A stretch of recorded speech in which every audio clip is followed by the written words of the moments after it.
Hello everyone, and warm welcome and very good morning, and welcome to this second interview in our ongoing live interview series, which is titled as Technology in Architecture.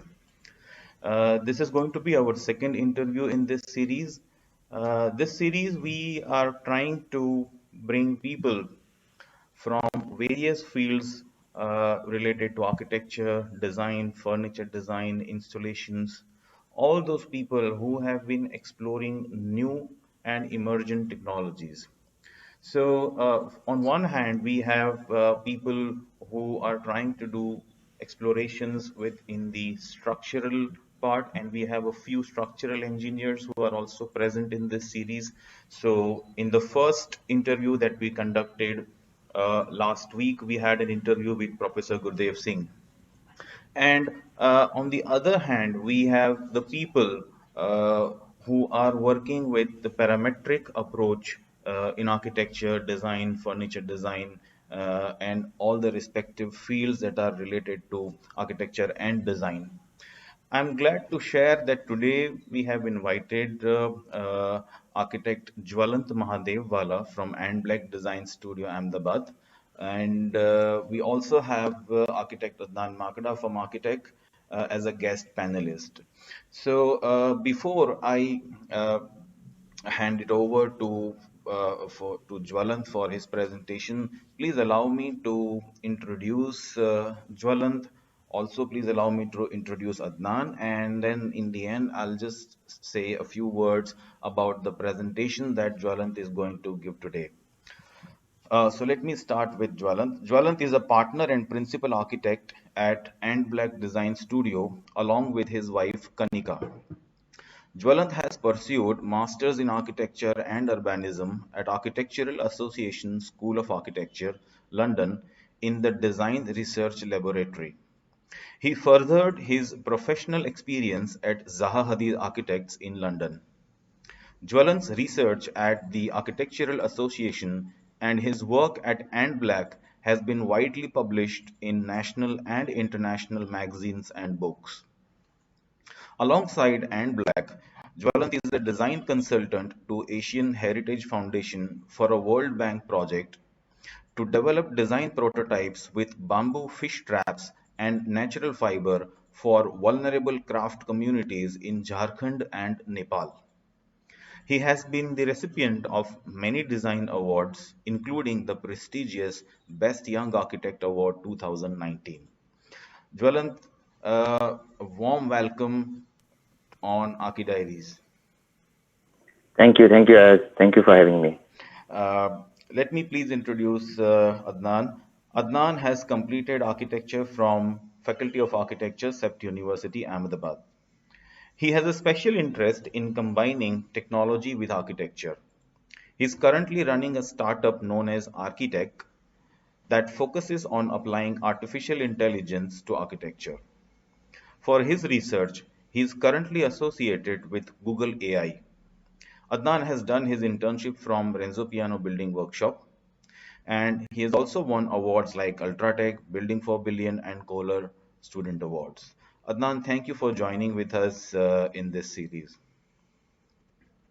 Thank you so much for the introduction. Please allow me to say a few words about the presentation that Jwalant is going to give us today. The title of the talk that Jwalant has chosen for today's presentation is Design Through Experiment. Experimentation and innovation are key to a design practice, be it architecture, interiors, furniture design, urban design, etc. The talk focuses on use of parametric tools and physical modeling as the primary ways to evolve design. The focus on process and the integration of the design process with parametric tools is core to And Black's design philosophy. Jwalant, this sounds for a very exciting presentation, and I would like to hand it over to you. Can we please have your Thank you, presentation? yes, I,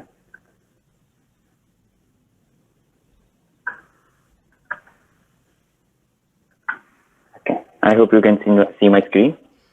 Yes, Jwal. So, hello everyone. NBLAC is a transdisciplinary design practice where we work in architecture, furniture design, art installations, interior practices. So today I will focus my talk mainly on some of the projects where the process has been through a certain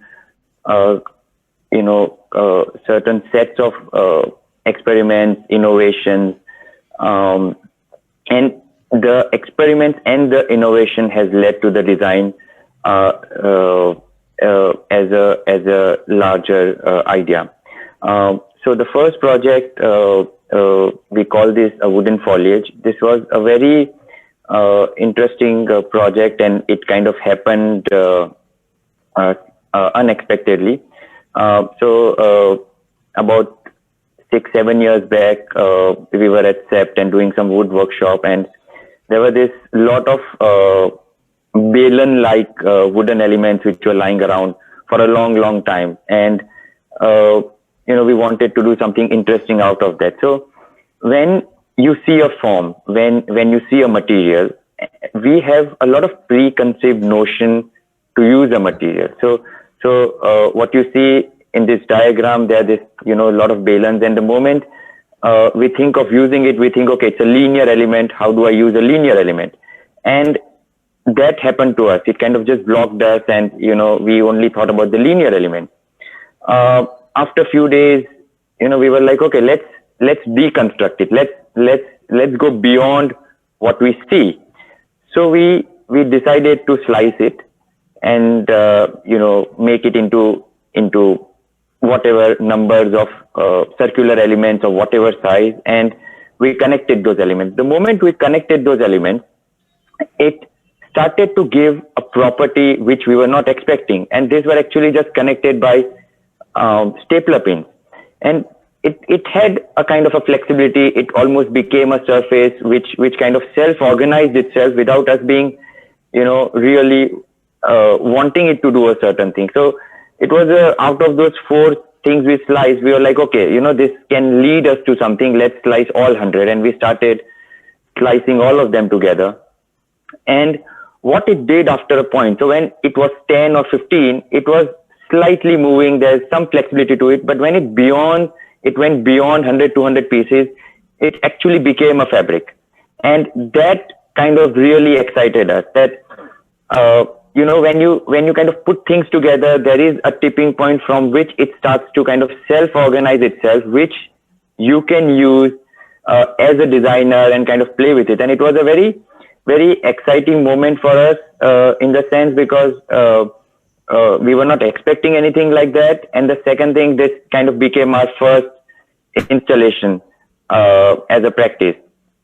So you can see they're just paper clips, and it was up in the trees for almost 3-4 years till someone got bored of it and removed it. But it kind of passed through all the element tests, you can say, and it stayed there. So this was something which was purely a result of a process which we actually put in place rather than an idea that I want something over here.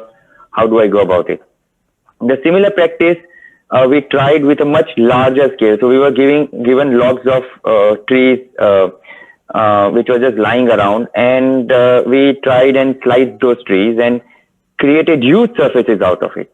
So when your process is very, very robust, what it helps you is that it helps you bridge the scaling factor. So when you scale something, you don't have to always go back to a drawing board. Your process starts to dictate the changes you need in the scale, but at the same time, the performance of that skin, of that surface, the behavior of that surface still remains.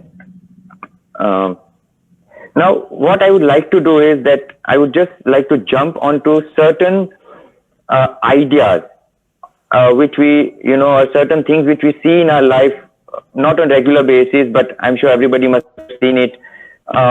so these are flock of birds, and you see they have this incredible choreographed movements, and uh, people have been wondering, not now, but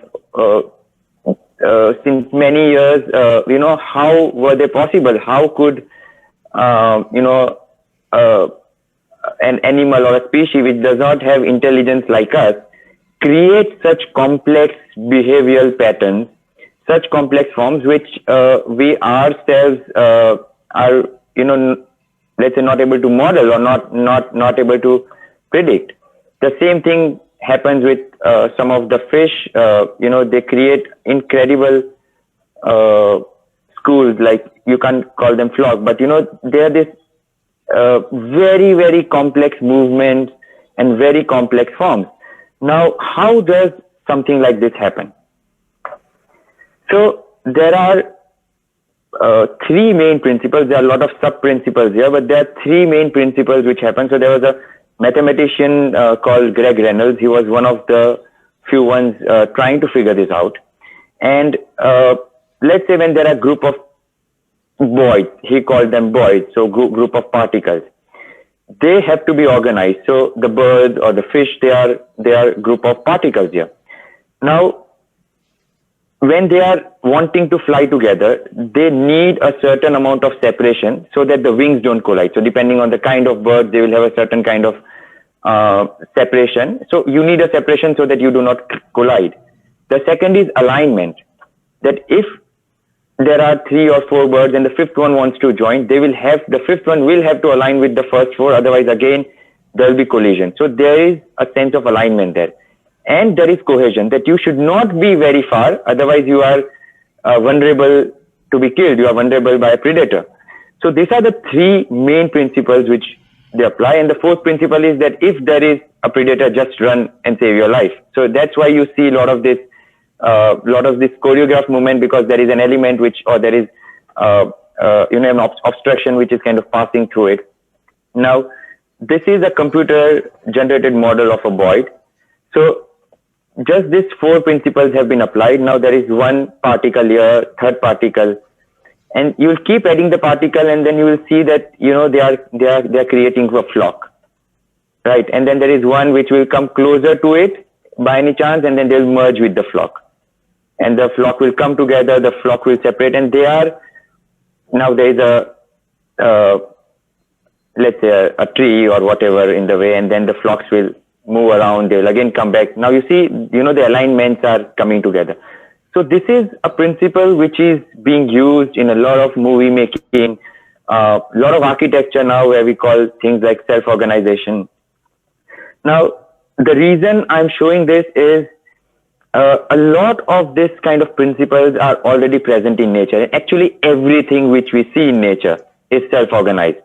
And this self-organized principle nature is what one is trying to get into a design practice to a certain level, because a design practice also needs to be practical and let's say producible, or whatever you call it. But the idea and the concept of a self-organized system creates a completely new path in design. So I'll now come to a product. Now this is let's say we'll call it a wine glass, but there could be a Prosecco glass in this, there could be a wine glass, there will be a white wine glass or a red wine glass or a champagne glass or whatever we call it. Now, when we look at it, we have a recognizable factor to it. So even if you show it to, let's say, a kid or an 8-year-old, and they will all say a glass is a wine glass. And what is so similar in this? Why are they brothers and sisters? Because you can actually apply a certain kind of a principle to make all of them. So let's say humans have a genetic code. So likewise, designs can also have a genocode. So there is one kind of a diagram where you can say that my top of the glass length is X, rather than it saying it is 10 centimeters or 5 centimeters or 50 mil or whatever you call it. You can start to have everything rather than a dimension, rather than actually a distance, a constant or a variable. So you start to put x, you start to put y, you start to put thetas and for radius. And when I change them, so from the first glass to the last glass, I can change the length of the support, I can change the diameter of the top rim, and in the same x, y, z, theta, gamma, I will get all of them. So that's what we are trying to get into our practice when we work with parametric tools. So I will move to this project. Again, this project was a very, very interesting project. We were approached by a paper tube manufacturer to kind of do something with the paper tube which he saw in Japan. He saw some Shigeru Ben buildings, and he was like, oh, they use paper tubes very, very well. Why don't we do something similar? And my first reaction was that if we do something similar, we would rather go to Shigeru Ben and do it. If you want to explore paper tubes, let's explore it. Let's not imitate it, because that's already there. So he said, okay, fine, do something, and then we'll see what we can do. So we went to a tailor and got a lot of this, waste reels from a tailor, and spent a huge amount of time to put them together. How can two things come together? How can we, stick together, stitch together, connect in different forms, ways, and spent a lot of time. And one of those experiments was stitching the paper tubes in different manners. And one day, we had this lot of models, and we were playing around and not really happy with what we were doing. And I think Kanika was kind of playing with it, twisting some of them, and realized that this particular model, when twisted in one fashion, becomes structure. And when we cut that string, so there is a string at the bottom, if you see, when I cut that string, it just opens up and becomes a flexible surface. So it became so excited that this image is, I think, I don't know how old, 8 years old, and this was the image I had sent the client that day, that, okay, I've got a solution for you. So how do you scale it now? Because it became so complex in the sense that paper tubes were organizing themselves. So the only thing I knew about this was that there is a particular angle in which I have to stitch the paper tubes, because there were a lot of angles and which we had tried and nothing worked. So only one worked. So we said that, okay, send us paper tubes and we'll try and scale it. So we created firmas to, drill holes in a particular angle, do riveting on the paper tube, and started a process. So you see people are stitching. So this is how we did it. So there are these two directions in which the paper tube needs to be stitched. So this is the first direction which is happening. So if you see closely, when he's putting the cables into the paper tube, you see a very stepped formation happening there. So that's a very specific angle in which we need the paper tube to be. In the second video, we start to kind of stitch it in. So let's say that was Y, in Y direction.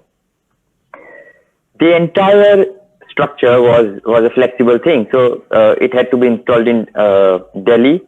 So we folded the entire structure, put it into the truck, and took it to Delhi, and all the cables were loose so that it's flexible enough. And then obviously there are overnights every time, so there are more night photos than day photos in our work. So, and we have 24 hours to put it up. So we kind of have 20 people starting to twist those paper, the entire structure, and restrain it at 2 points. So one was this point and one was the point on the right, and we have the entire structure put up. So and what you see on the right is also the same thing, but it's just stitched differently, so the form is different. So this basically is an analog method to do self-organized systems. A lot of people, a lot of students keep asking us that where do we learn the software, how do we learn the software, and what is important is the process, not the software or how you are doing it. A lot of architects have been doing this since many years without software. So Fry Otto did it with all his experiments. Gaudi did it with all his experiments. So this is just a continuation of what they have been doing. Now I'll move to this, which is a complete contrast to what I showed earlier in terms of the process. So one of my clients took up a space at India Art Fair, and he wanted to celebrate all the designers and architects who have been working with him. And I was only the architect in that group. So we decided that I'll do a kind of a skin for the entire space, and others will do whatever they do best. So we had to do the skin, and it had to be put up overnight at India Art Fair. And so again, we kind of went to physical modeling and did a lot of models like this to understand that, okay, if there are straight lines and then, when you twist it, what kind of patterns are formed. So almost like an inspiration from different kinds of scales you see in, animal skins and reptile skins, and how they kind of open up and close. Now, this method is, in a way, process-wise or in terms of thought process-wise, the same. But what this project or a lot of other projects which we do, this was entirely after the first physical experiments to kind of understand everything was through a digital system. So this is a typical, let's say, a Grasshopper script. People who are aware of what Grasshopper is. So it's a plugin in a software called Rhino, where you can write or you can connect different processes together. Now, these processes are very simple. Draw a line between 2 points. So if there are 5,000 points, then you sort those 5,000 points into 2,500 2 points, and then you draw a line between them. Or you can have 5,000 offsets together. So what this does is this just increases or reduces your time to do thousands and millions of processes in a shorter period of time. So one can actually do this in AutoCAD as well, or one can even draft it by hand. So in this script, the first two rectangles on the top is the design process. That's the only design process, and everything else over here is the production process. So when you have 500 members, you have put them together in design in a particular fashion. It is more difficult to make it than to design it. Like, how do you put those 5,000 together? What will be the gap between those 5,000 pieces? How do you make those gaps? How do you draw those gaps? How do you diagram those gaps? So this is how we did this one. So we had put all the information into a script. We get those information out at every step. So if I want a drawing, then it will be somewhere here. If I want a particular distance, it will be somewhere at the bottom. Now, so what you see on the left bottom corner, so it was a detail which actually my fabricator had designed for us. So when we actually write the script, we also consult our fabricators, we consult our carpenters, what is the thickness of the material required, what are the possibilities with fabrication, what do they need as an information so that it is possible to make it. So what you see on the left are extendable connections. So we started from 30 mm to 110 mm. So every 20 mm, the detail will change. So, we could kind of change our distances accordingly. On the left top are all the panels which are numbered. And on the right top, we have our intern who is painstakingly telling them what number will be what distance, and then, trying to kind of figure out so many pieces put together. So on the left, what you see is there is a number called 51.0. In that number, there are 4 connections. Each connection has a particular length and has a particular angle to be put. And likewise, all the pieces are first put with this. Then the pieces start to connect themselves. So what you see on the right are pieces are coming together. And then those smaller pieces, then start to connect together as larger 2 or 3 pieces, that's in the workshop. And then we go to site and we start to put it up together. So it is like a disjointed structure where there is no main structural member per se. Each piece supports the other one. The other one supports the third one. So likewise, all the pieces kind of come together and create a skin based on how you have initially put those components together. This is some of the other projects where we have used a similar process, but I'll not go in depth in the process because they follow a very, very similar principle. So this was one project we have done in Kanpur and exhibited in ID in 2015. The company is a packaging company in Kanpur, and right now they're into plastic packaging. But they started their business with wood, crates and packaging and all of that. And we thought that there should be an installation which kind of is there at the factory, which kind of shows the starting point, how they, where they started. And we kind of took the idea of the crates of wood kind of stacked on each other and created a pavilion where from the far and from outside it's like a rectangular box of the crate, but the moment you go in, it becomes a very curvaceous, sensuous form, and then it becomes very, very solid from inside. A similar thing in a manner of the process out of cardboard. So again, if you see from the first project to this one, the material has constantly been changed. And because what we are doing is we are relying on the process. So when the material changes, certain things have to change. But when they have to change, you don't have to change your thought process. What you have to change are your constants, are your variables, because of the nature of the material, the structure of the material. So wood was very good. It could have worked horizontally for us, but this was cardboard, so horizontally it's not very good, in structure. So then we start to use it vertical, and all these installations are large structures. They are minimum 15 feet, 20 feet, so they are of an architectural scale.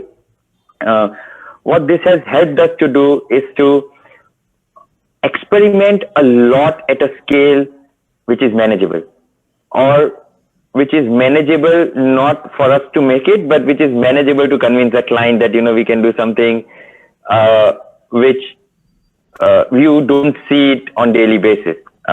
So this was another project where a lot of process was actually physically on site. So it's a wellness retreat in Dehradun, and when they built it, everything was green around and you couldn't see a building. And when they opened it, a building started to come in. So if you see right between the two trees, there will be, you see a very light a concrete building at a distance. Now the moment you see a concrete building, the client felt that it breaks the sanctity of the space. So how do we close it? The first thing he did before we got into practice, all the two walls you see in the front were actually a 3-foot wall.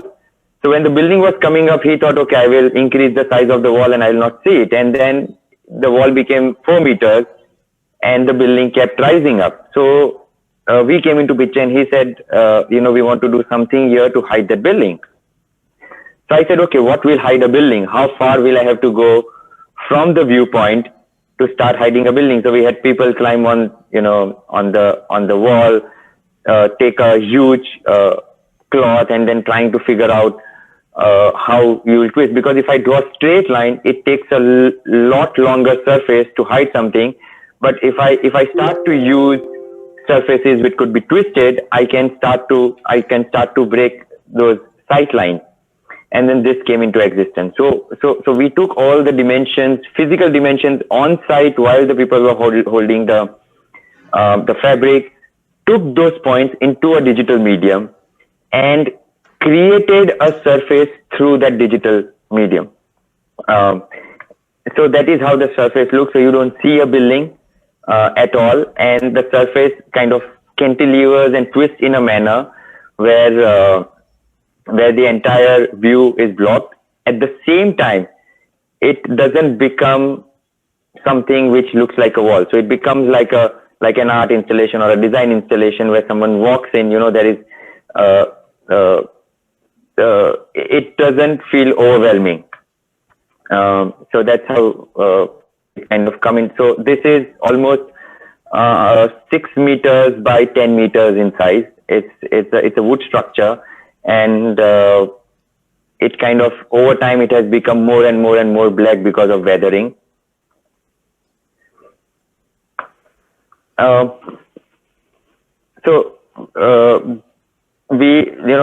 of the projects I discussed earlier, you would have seen a lot of surface.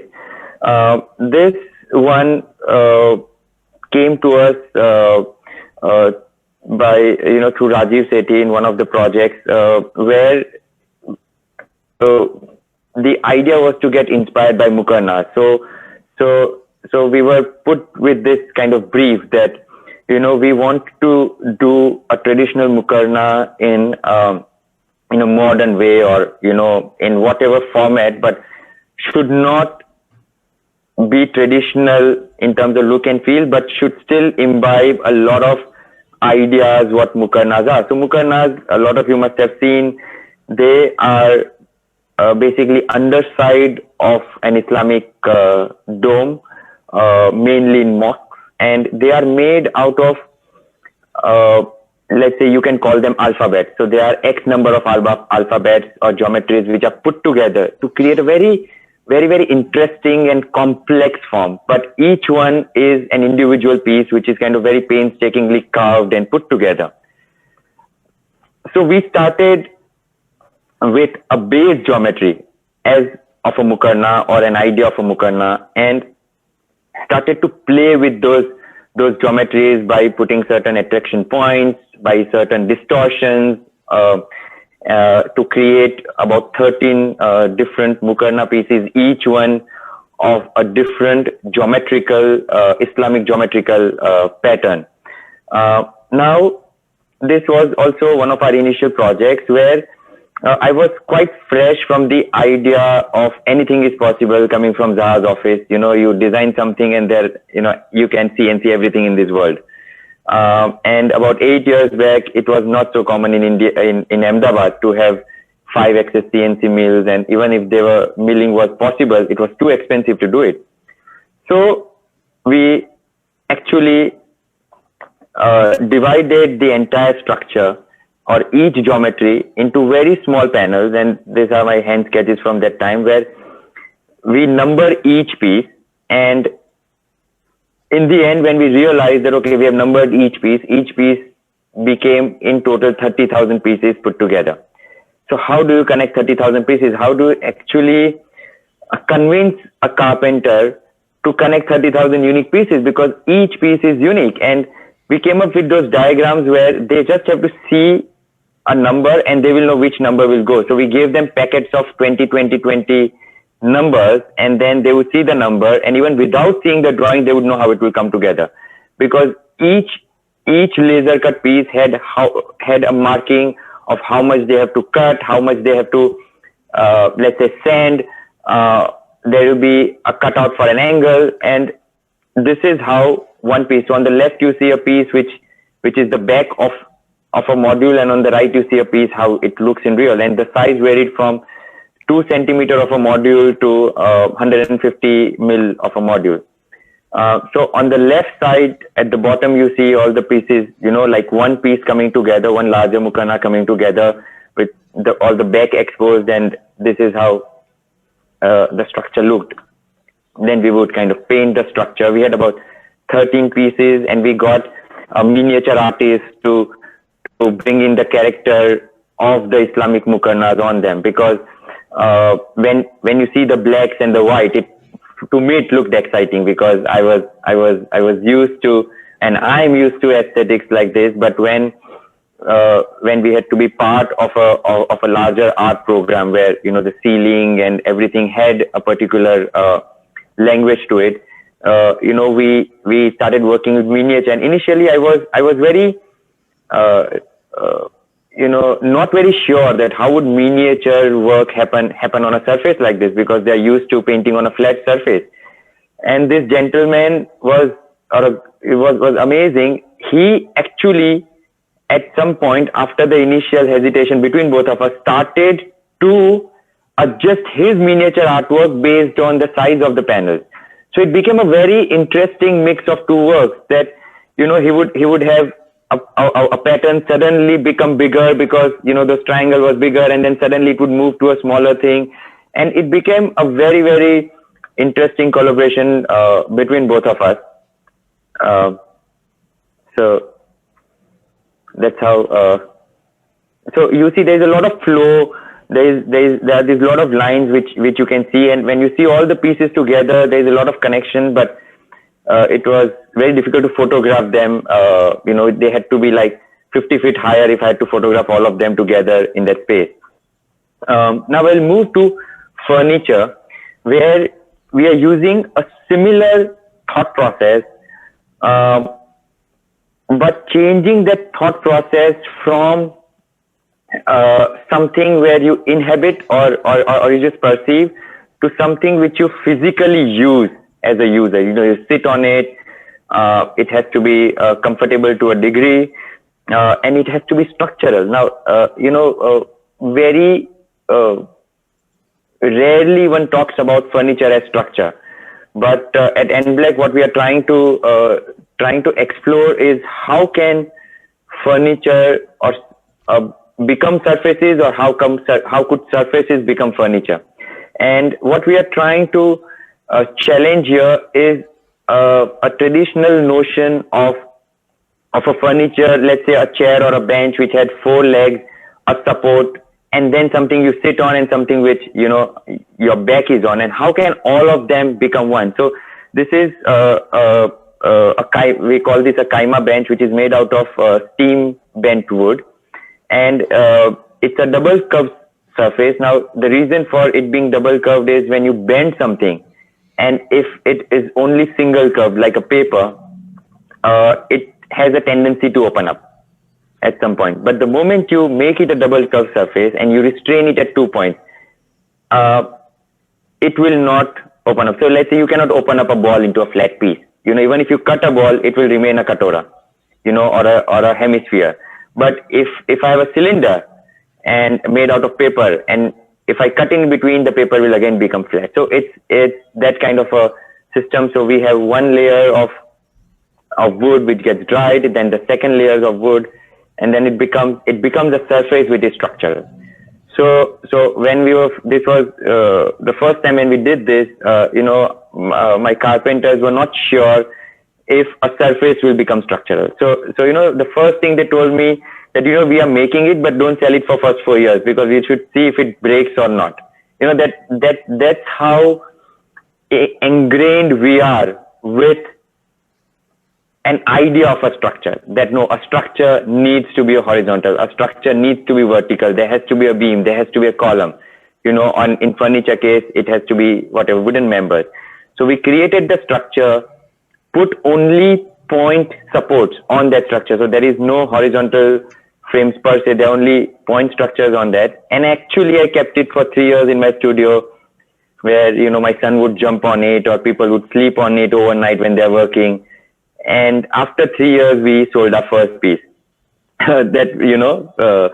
It works. And then it became, it gave us a lot of confidence. And now we do a lot of furniture, which basically starts to follow the same principle. So this is a loop bench, which is made in a similar fashion. The material is different, but the double curvature helps us to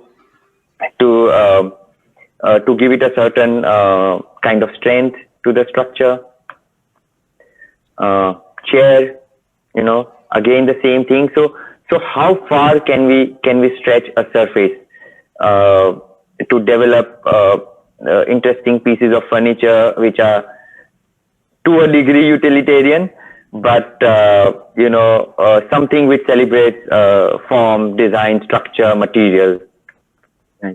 Now, this was a very interesting work which we did and we are still doing in Jharkhand and in Nepal, but this one is in Jharkhand. So they are fish traps. Now they are made out of bamboo splits, but they are not the outside edge of the bamboo. They are the outside edge and also the entire bamboo inside. So painstakingly they would scrape each each kind of split of bamboo, make it into round, make a fish trap, and use this fish trap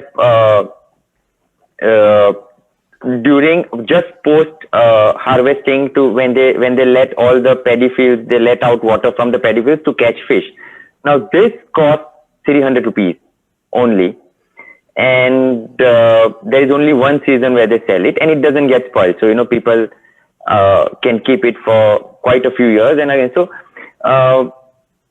it's an incredible craft, but it's slowly diminishing. So we were given a kind of a challenge to use fish traps and create products which became design. So there is, like suddenly we are taking something which was only utilitarian, only did for a particular process, and now moving it into something which becomes design. So there are different kinds of fish traps they did.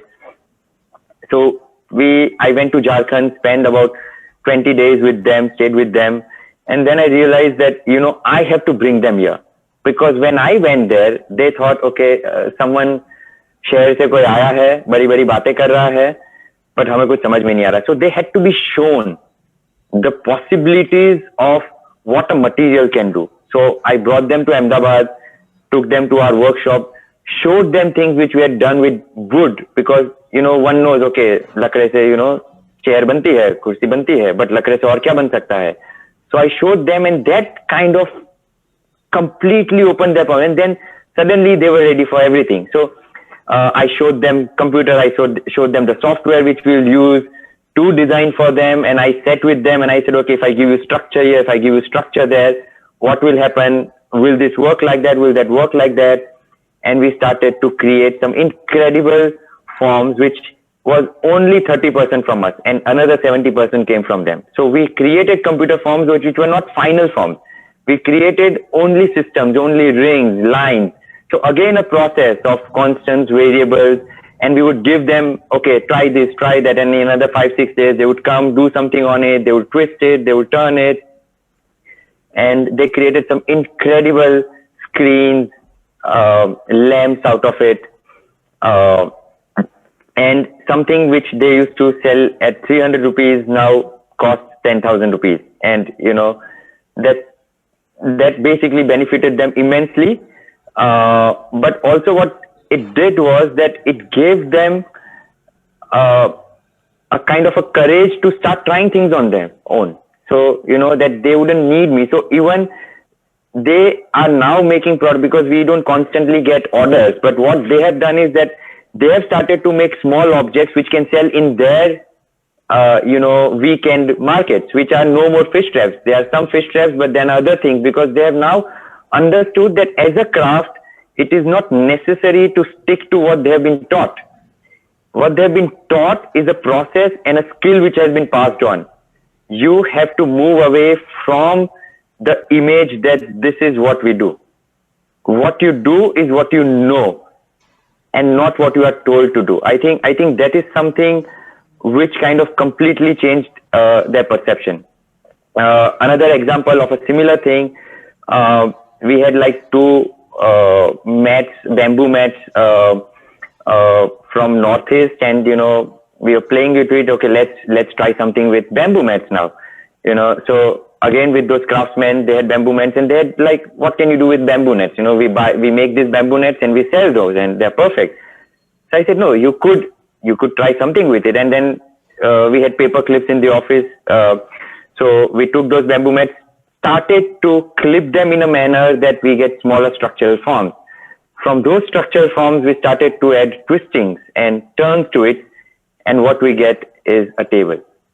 It took only 1 hour to make this table from those bamboo mats. So the idea is to move away from the obvious. Whatever you get in your hand, just break it first. but break it in different manners. See how much you will twist to break it. See where can you stop. See how far can you extend that idea. I'll move to architecture from here. So we did a lot of these projects initially, and then interestingly, we got one architecture project which we did in collaboration with architect Ratin Gogari. So he was doing a school, and they wanted to do something exciting for toddlers. So one day he told me that, Jwalan, I give you a space of 4,000 square feet. Can you do something exciting? So I said, yeah, we can do an exciting skin there where kids can climb on it, which can go under it and everything. So we created multiple surfaces, played with it, did testings like this is a water flow test, different tests to it, created a space where, kids could play underneath. But then the biggest challenge we face, because when something is in computer is one thing, when you have to make it, it's another. So the biggest challenge we faced, she said, you will have only 3 months to make it. And how will you make it? So first we thought Ferrocrete. It didn't work because you need a lot of form work. To make that form work would have taken us 3 months. So we went to the drawing board, went into our scripts, and we said, okay, let's try metal grid. So we tried metal grid. Now, structurally also, this is a very challenging thing. So Shehzad Irani came to our rescue in this case, and he was one of the, or I think probably the only structure engineer I know in Ahmedabad who could use our model directly into his analysis, because all the other structure engineers I met had no clue how to analyze a structure like this, or at least didn't have, or knew it but didn't have the know-how in the practice. So we gave a grid, what you see in the bottom, we gave a structural grid to Shehzad. He said, okay, can you decrease the size of the grid? And because we had an entire process in our computer, we could give him from a 500 by 500 grid to a 1000 by 1000 grid in a moment of an hour. So one doesn't really have to remodel anything. One has to do is again change those variables, the X and the Y's and the Z's, and give them the variables. And we analyzed it. We gave from the model, became the construction drawing, went to the fabricator. The fabricator cut it on at his workshop, brought everything to the site, and there was no typical site drawing here. What was there was a diagram or X1, Y1, and Z1 and everything after that. And he would take this diagram and start putting the panels. So it became a puzzle for them. They started putting those panels together, and that's how kind of the structure came into existence.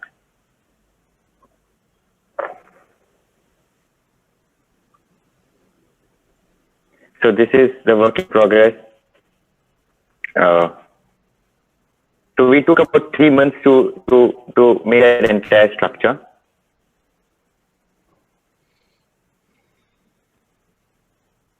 So first the metal panels, then the insulations. Now what you see is a kind of an IPS which we did on it to protect it from rain, people walking on it, sound, and then the artificial greens covering it.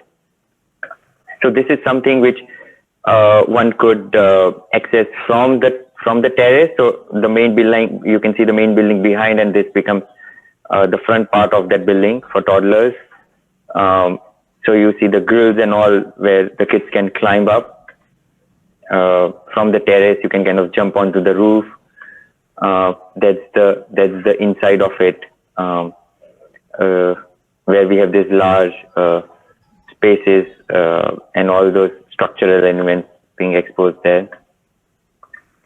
A competition project which we did for Belarus Pavilion for the World Expo.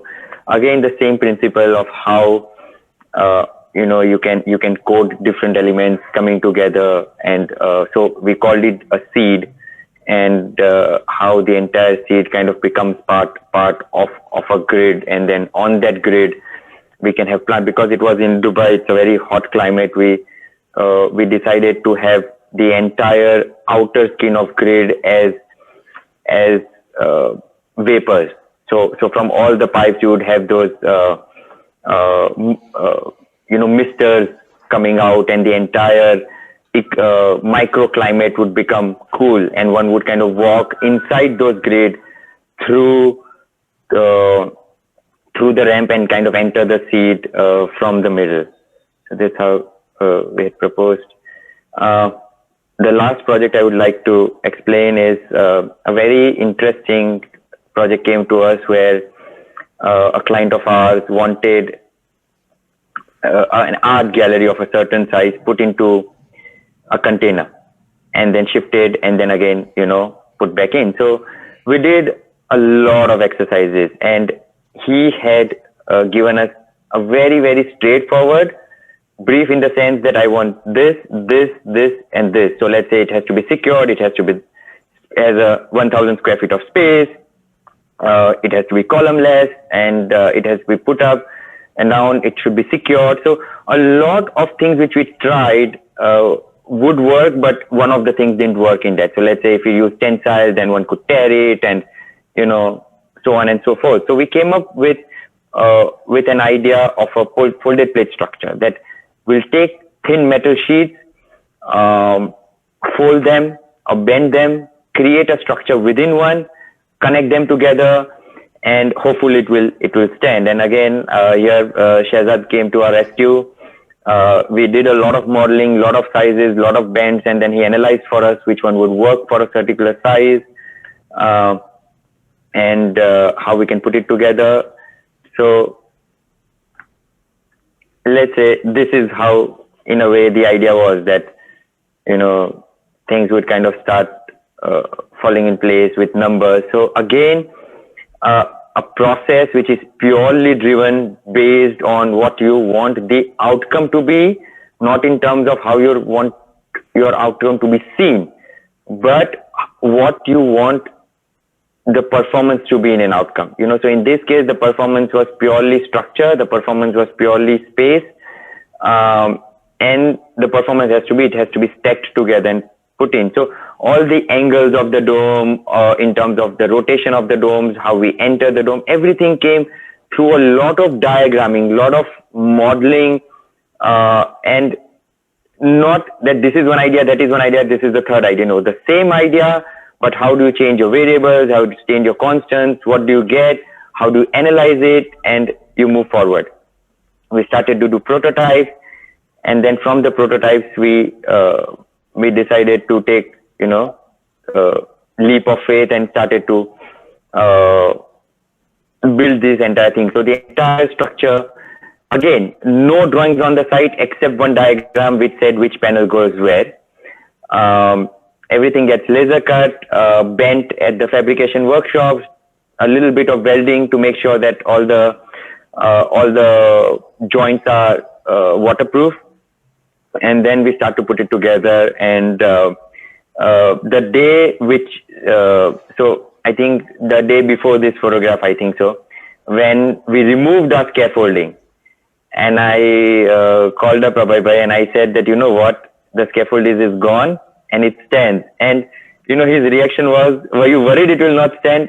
Like that's the level of sometimes risk we take, that there is no precedent for this, at least when we are working, not precedent for us, not for our clients, not for our fabricators, not for our carpenters. So everything is celebration in that, so how much ever we kind of struggle behind the scene, even just seeing the structure stand is a lot of celebration, because you are doing something which will then move to something else as we move along. This is how it looks from inside.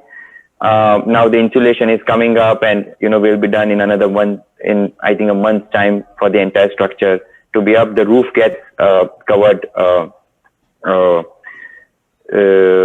with a sheet.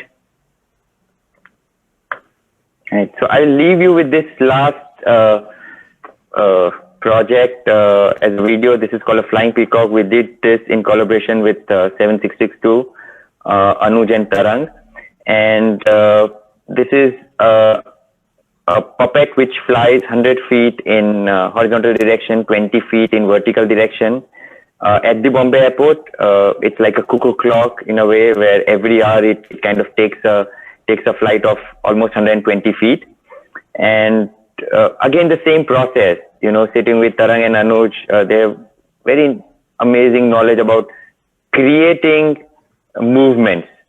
And with my knowledge of parametric tools, we kind of developed a lot of parametric models of movements of how the wing would move, and did this. So yes, thank you. I think I'm done.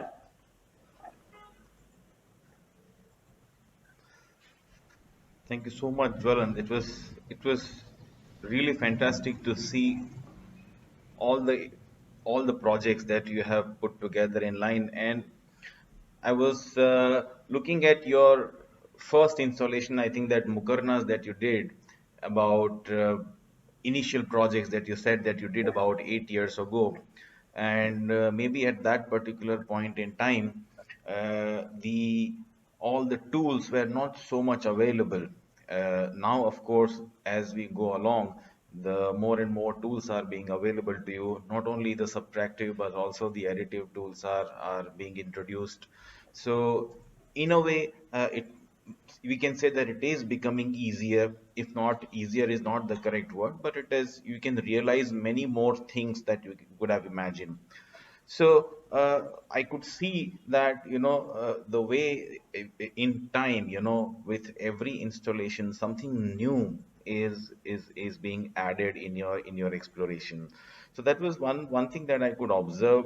Second thing, I think, which is something that I have observed today, is that when you started, and let's say there are restrictions earlier in terms of what kind of tools available, but then the kind of explorations that you did with particularly that fish trap and the bamboo mat, I think it's an interesting combination of what parametric tools, or what, let's say, the exploration that you as a designer coming in to an existing technology, an existing craft. So this kind of a combination of parametric approach to the existing knowledge is also something that was interesting to see in your work. I'll before I hand it over to Adnan, just let me. I have a few questions, and then if there are some questions from the audiences, we'll take those questions also. Uh, at this moment, what are the key challenges that you think are there when you take this kind of a parametric approach in architecture and design? I think I think the challenges are uh, why we take up these projects. It's not that when the project is with us, we think that this is a challenge. We take this process actually to get to get challenged in a manner. So the only challenge which I would consider as something which I wouldn't want is to convince someone that this will work. That's the only challenge I would consider as a hindrance, because the entire process is a challenge in a manner, and that is what is allowing us to kind of go into this uncomfortable position and coming up with something innovative. Because unless you are in an uncomfortable position, you are not going to force yourself to think out of the box. So the working with a craftsman was more of a need for me rather than an idea. Because when I started, what was available in India was craft. The technology was not available. And also what differentiated me and from what I was doing in London was working with hands here. So otherwise what would have happened is all my work would have looked as if it is still a work from Zaha's office. In a smaller manner, to be honest, I would have degraded what I've learned, which is not a good thing to do. I would have thought at every moment, if I was in London, I would have had it better. If I was over there, I would have it better, because it was not available here. But today, I can say that I have this because I'm here. If I would have been there, the bamboo would not have been possible. The wood would not have been possible the way it is. the bamboo chicks would not have, anything. So the challenges actually became our source of going out of the box to do something more than what the computer would have given you, or more what the machines would have given you. So I take a lot of or I don't take, but let's say machines are very important to my work, but only machines would not have done it for us. It is basically the people who actually made it possible in a very ingenious way is what actually I think defines my work more than machines. True. Yeah, definitely. And I think throughout the presentation, I think this process, I think in fact you started with that whole idea of when you showed this series of wine glass and you said that, okay, now let me take, how am I going to define the problem, and also the examples of the birds in motion and also the fish. So there is, what you're saying is that there are certain processes that exist in nature, and by taking clues from that, by taking inspiration from that, how we can bring that into the design. So that was one thing. And second thing, again, as you said, that uh, uh, the challenges which are there are actually no more looked at as challenges, but they are taken as opportunities to do something. For example, I think that furniture, the you kind of created the mat with these pieces of wood. I think that was a brilliant example of what we are talking about. So we have, on one hand, we have the parametric, let's say, approach, but on the other hand, we are making it possible through the existing the craft that is available to you. And then there is that challenge brings a new entity, which is perhaps not possible. So with, I think that, let me, with the challenges, I think comes, maybe there are possibilities also. So suppose uh, as you go along, what are the new possibilities that you think that you would like to explore, something which you feel that, okay, at this moment I'm not able to, or maybe these are the things that I would like to explore in future. Uh, I don't know. I actually have never thought what I would like to do in future. I've always tried to be in present in terms of what we have at hand and how best we can do it in terms of trying to learn something out of that what we have at hand. So we are trying out something with let's say making flexible wooden surfaces out of glass which are flexible. So there are always things in pipeline, and there are sometimes quick models which we keep making in the office, and then somehow it kind of again comes back to us after a few years. So I, to be honest, haven't thought ever what I would like to do as I move ahead. But I would surely like to keep challenging ourselves in a manner to not fall back on what we have done. That's what I don't want to do. Oh, we had done that, let's just do this here. Oh, we had done this, let's just do it here. Obviously, the ideas, the technologies will keep repeating, but now and then we would want to keep exploring, like what we did with the gallery. When it came to us, I had no clue what I would do. We did, like, for the first 6 months, this was not the idea. What actually came in the end. So it was always that push, and what I would, the biggest challenge we face is to convince a client that delaying the process is a good thing. Now, this actually project has it was a 1 year project and it became a 3 year project, and all credit to Abhay Bhai that he stood with the process, So, and it's a very frustrating situation for us also sometimes, that it just doesn't come to life. It just doesn't come to life. But when you delay the process, what you do is that you try and not come to a solution. That's a solution which is a final solution, right? So the delaying of the process, not that you don't work on it, but you keep working on it, you keep challenging it, you keep adding parameters, you keep adding constants, and that was basically makes your project, the end solution, a lot more rich.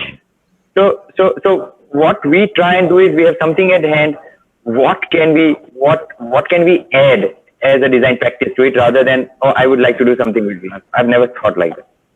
So the way I understand the research and development, is very much part of almost all the processes that you have been engaged with. And in that sense, you're saying that you have been lucky enough to find people to collaborate with who have understood that this is the process and this is the struggle that is going on, and they have allowed you that kind of liberty and freedom to go ahead and explore. And then I think that's that outcome has been fantastic. Yeah, true. Like in that sense, completely lucky. And this is exactly so. Like you were mentioning of Shehzad, and we are going to talk to him also in this series as one of the person. So it's on one hand you are collaborating with craftsmen. So you have the fabricators are coming trying to help you with the joinery. The carpenters are trying to help you, and on the other hand you have someone like Shehzad coming on board to help you in as a kind of a consultant, as a, let's say, to help you. What is the other kind of people that you regularly collaborate with on, and what is the team like? I think our collaboration with anyone and everyone. Uh, we don't. So I would like to work with people who are not like me in that sense. Let's say that. So I wouldn't like to work with my own clown. Like clone. Sorry, not clown. Clone. But basically, we'll become clowns otherwise. So I would like Shehzad. He brings in something new to it. He brings in his own thought process. Let's say Anuj, he would bring in his ideas of movement. Craftsmen, they will have a complete different idea. Like I had no clue wood works very differently when you cut horizontally or vertically. I had no clue what, like you see wood all over your life and then you have no idea what is a quarter saw. So when I was doing the bench, that the carpenter said we'll have to quarter saw it, and I'm like, what the hell is quarter saw? So they are these unexpected people you work with. So one thing I feel is that everybody we work with, we have to give a certain amount of respect to them in the sense of their possibility of influencing the project. Right? So being a designer, sometimes we are too protected about the look of the design. I am also, but I think you have to be protected towards the idea of the design. So when you are protected to the idea of the design, you wouldn't mind someone adding to it and making it richer. When you are too egoistic about this is exactly how I want to look it, then the collaboration becomes difficult. I'm not saying great designs don't come out of that, but in the practice which we have now been doing over the last 9-10 years, we have kept it very, very open-ended in the sense of anybody can say anything. Like even my carpenter says, this doesn't look good. And you won't believe, every time I design something, the first video from my computer is rotating the model and sending it to me. The first. He's the first person I call every day in the morning. So because they have also understood that it's now about the idea. And it is no more about this is what I want. In a way, okay, this is what I want, how do I make it? But still it is more about the idea. Yeah. So more and more parameters are added and it becomes richer in everybody's experience sort of contributes to that flow in the design. Adnan, I think I would, if you have any question, I think we can join, and then maybe I'll join later on also with the few questions that I have. Sure, sir. Sir, you have talked about a lot of processes like flocking. You have talked about basically swarm intelligence, or when you talk about wine glass, right? You are talking about mass customization and all of those things. Now, when in your practice, what you are doing is you are dealing with basically a form or something like that at a basically a smaller scale. Do you think, or have you thought about like how we could apply the same thing at a larger scale? Let's say the way you are talking about furniture, where you can change some parameters and then you can have multiple iterations of it. Do you think it's also possible to create houses like that? Where you have a central logic or gene which is working, and then you have multiple houses according to, let's say, what people need. Do you think it's a workable idea in that way? Yeah, it is. It is absolutely a workable idea, and I completely believe in that idea. So my first interaction, or let's say my learning of parametric tools and thinking, was through urbanism. Okay. So the research I did at the AA was a large urban development in Shanghai, and that was our first my interaction with parametric tools. It became a much smaller outcome in terms of scale, because that is the projects I have. But that doesn't mean that I don't believe in it. I actually believe in it more than anything else. So it would become, like, for example, the biggest example of a settlement which is parametric would be, let's say, Varanasi, or let's say Dharavi. Dharavi is the biggest principle of how a self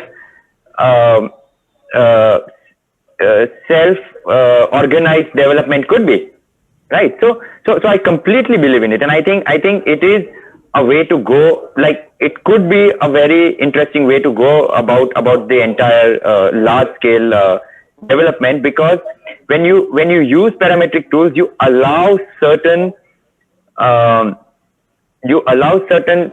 parameters, which could be practical parameters, also to influence your design. When you don't allow it, then what only you can do as a human being is draw a straight line or draw a curved line onto a plan and say, oh, let's draw a straight line between these two villages and let's draw something over here. You are not going to be able to think for 1 million people at the same time. But if you use a parametric tool, what you can think of an idea, a small idea, and then there could be 100 small parameters. The machine will be able to compute it, but you will not be able to compute it. So I think it is a way forward.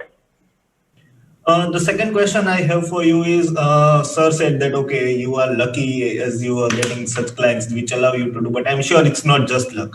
There is also a process that is involved in that too, right? How do you run a practice like this where you are able to do a lot of experimentation? Do you do some other projects too, where you are not doing so much of exploration, like parametric terms?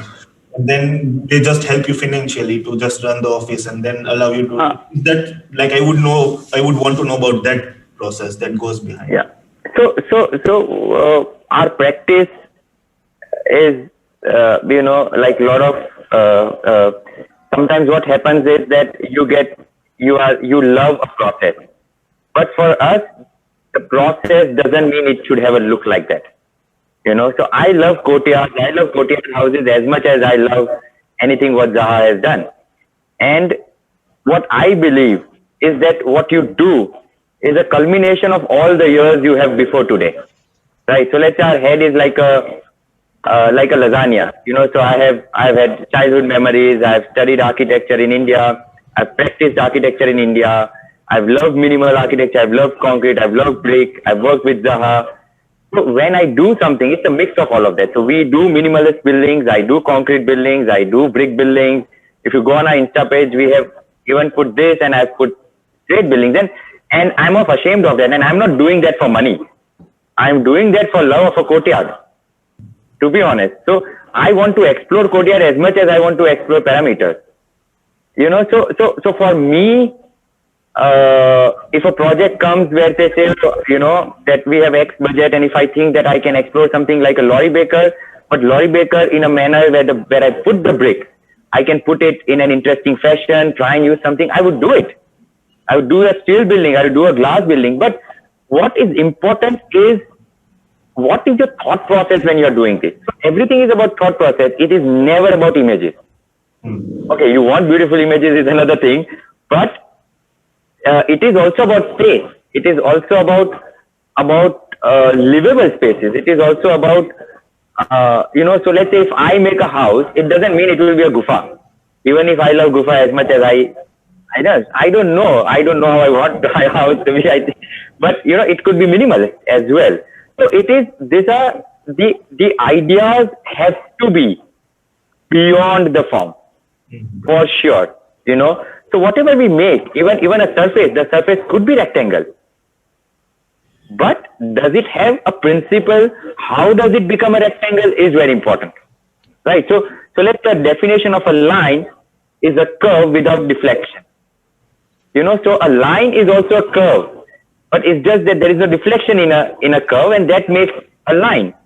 So everything is basically connected. I have never differentiated my work ever as this work gives me money and this work doesn't give me money. I just everything is the same. When you talk to the students many times, Jwalant, and when you use the word parametric approach or parameters, immediately they start imagining the fancy form. Now, in your processes, you said there are certain processes, there are certain parameters which some of them come from your exploration, some of them come from the limitations of the tools and the technology, and that is how the form emerges. Uh, but the students are not able to understand this. Many of them are not able to digest it, that fact you can have a parametric approach and you can have a pretty much rectangular building.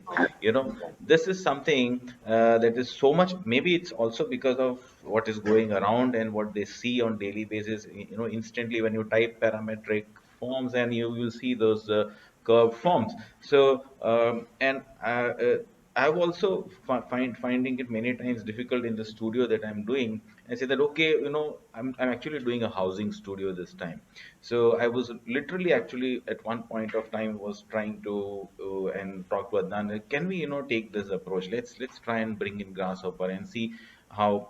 And but there is some kind of resistance, in the sense that students imagine, but when we get into Grasshopper, we'll get those kind of forms which are not appropriate. So at academic level, uh, and this is the question, and how do you think it is important?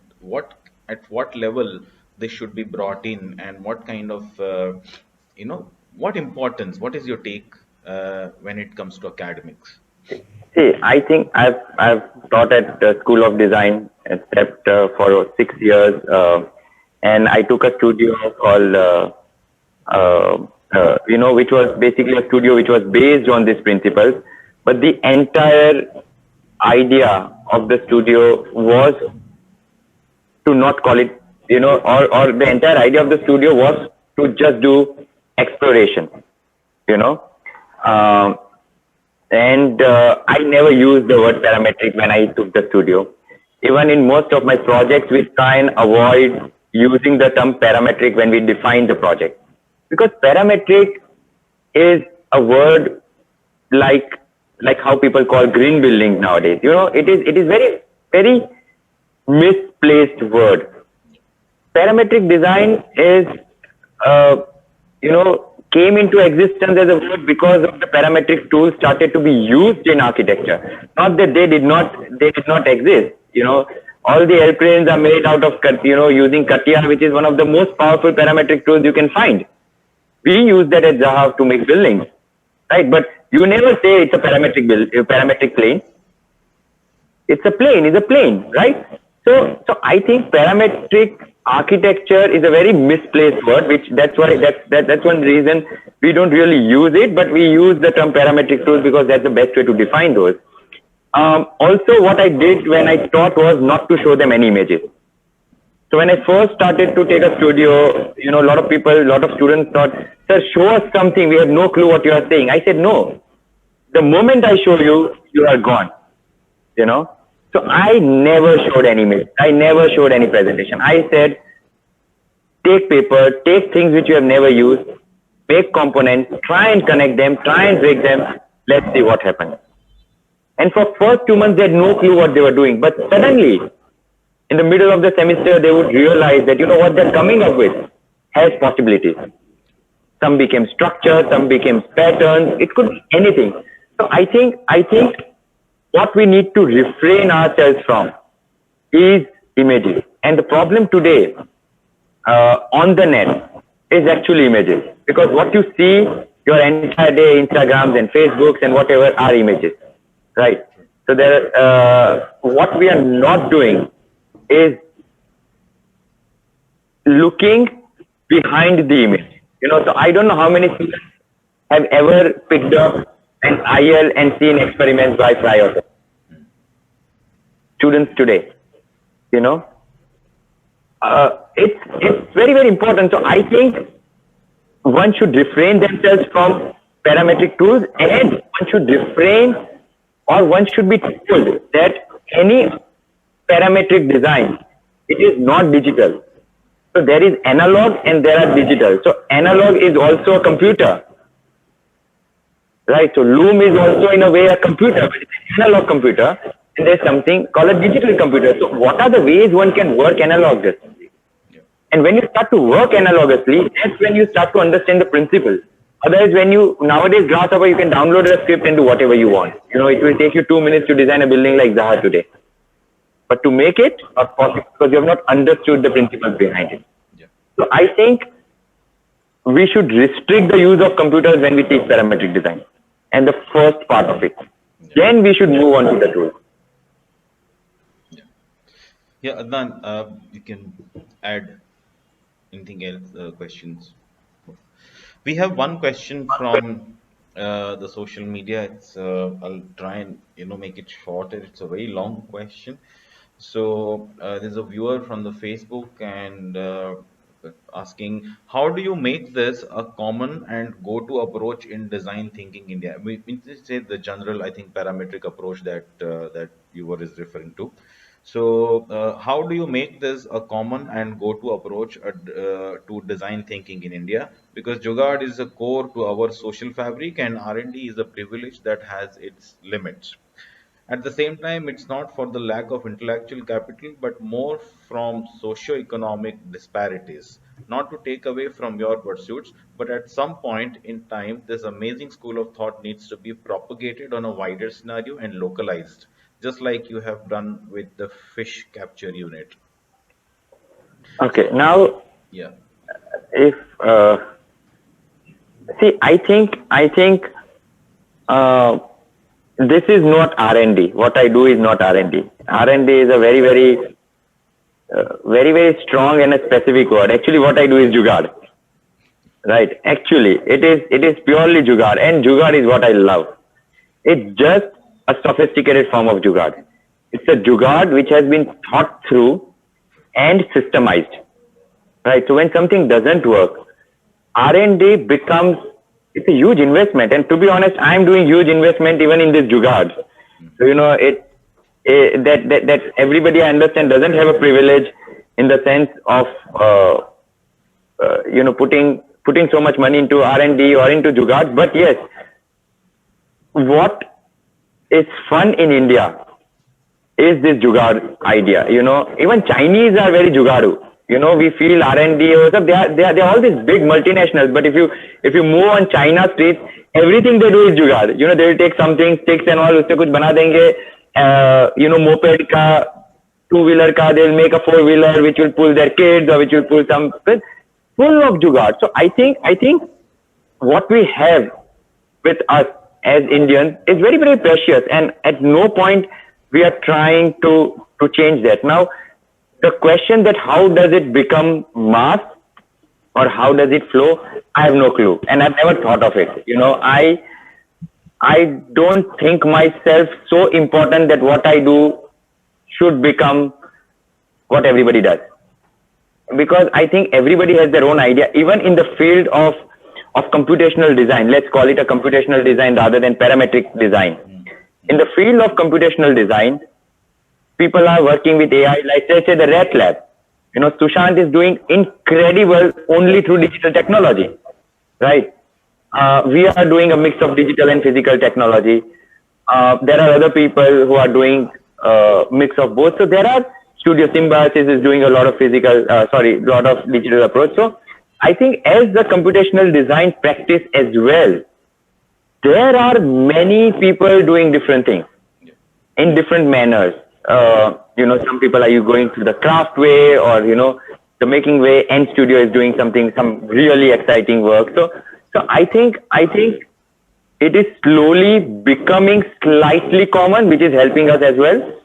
But the thought of making it a mass, I don't know, because I think what is present is also as important as what we are doing. So I don't think that, what was old, remove it and let's, roll a new software and everybody starts using Grasshopper to design it. I don't think on those stuff. I think if it's important, and if more and more people will do it, it will find its place in the design field. If it's not so important, it will slowly vanish over time. But I think what each individual should do is try to do whatever they do best, and it will take a course it needs. Absolutely. I think I really agree with you on this point, because and there are many people who have started to exploring, and few forms that you mentioned. I think in fact we are going to talk to Monish Siripurapu in the next lecture from the Ant Studio, and we have found that slowly, yes, people are exploring, and so as the time, the more and more tools are available, more and more people go and train themselves, and they get exposed to this. I think you will be able to find much more such people who are trying to explore this. So, and I also do agree with you on that point that, as a firm, suppose if I'm exploring a parametric approach, it is not an onus on me, that in every project that I do, I must bring in something or the other that is of the parametric. And I'm really with you on that front. So that, the fact that you agreed that, okay, I mean, Courtyard House is a beautiful Courtyard House, and there are projects in which I would love to do that thing. So the scope of the project, the willingness of the client, and all kinds of the time available, all kinds of resources available would decide, how much of the parametric approach I can bring in. Then those opportunities will continue to grow as the way we are, I think, looking at the scenario. Jwalant, it was really wonderful talking to you, to see your presentation, to see your work, and it was really, really some good insights we could generate. And so I'm really thankful to you for giving us your valuable time. And Adnan, I'm also thankful to you. Thank you so much to both of you for joining with us in this series.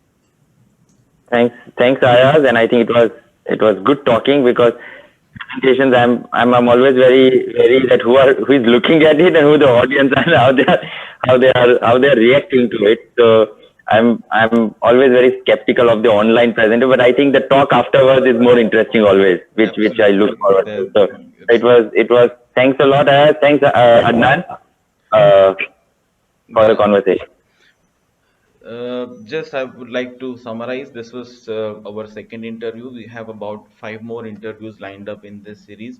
All the interviews that we do here online will remain on our Facebook page. We also upload them on our YouTube channels, and we try and publish them in the form of articles, the gist of the interviews, which is also then published on our website. You can visit archidiaries.com and see all the previous interviews that have been published in the form of articles. So next Saturday we are going to talk to, as I've already said, we are going to talk to Mr. Monish Siripurapu from Ant Studio, the fantastic practice, as Jwalant is already talking about in his talk. So next Saturday, 11 a.m., I hope to see all of you back again on this platform. Thank you so much. Thank you, Jwalant. Thank you, Adnan. Thanks to all the people Thank who you. have joined with us. Thank you. Thank you.